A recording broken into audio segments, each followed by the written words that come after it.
Still Wakes Deep is a first-person narrative horror game. For me, horror is about exploring the limits of human endurance and understanding. You're stuck on a cracking and crumbling rig in the middle of the North Sea in winter. There's a storm going on, the North Sea's below you. Our main character is Kaz McCleary. He's a working-class ex-boxer from Glasgow, and he's doing everything he can to survive on the rig as it crumbles around him.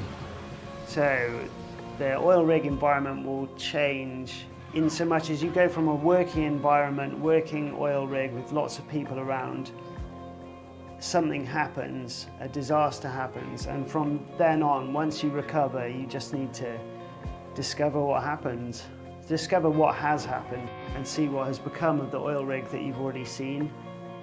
What's really interesting about the oil rig, it's a confined space in the middle of the North Sea. There's nowhere to go. So as the player, you actually return to a lot of environments and a lot of locations throughout the course of the game. And you get to see how these evolve, both in terms of the disaster, the rig starts to sink, but also this horror element which will start to come into play in the later stages of the game.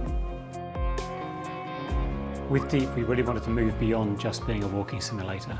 We looked at games that I'm very familiar with, like Alien Isolation, System Shock 2 and Prey, all games that are set in a single environment. We were really inspired by many of those games, but we also thought that Chinese Room is about telling a linear narrative in a way that is still spectacular and exciting for the player to experience.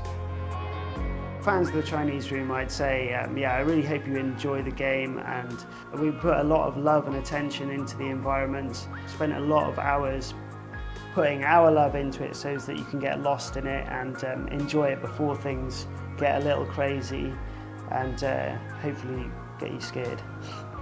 We'd like as many people as possible to play Still Wakes Deep. You don't have to be a hardcore gamer. You just need to be someone who's really willing to experience a new story from a new perspective in some extraordinary circumstances.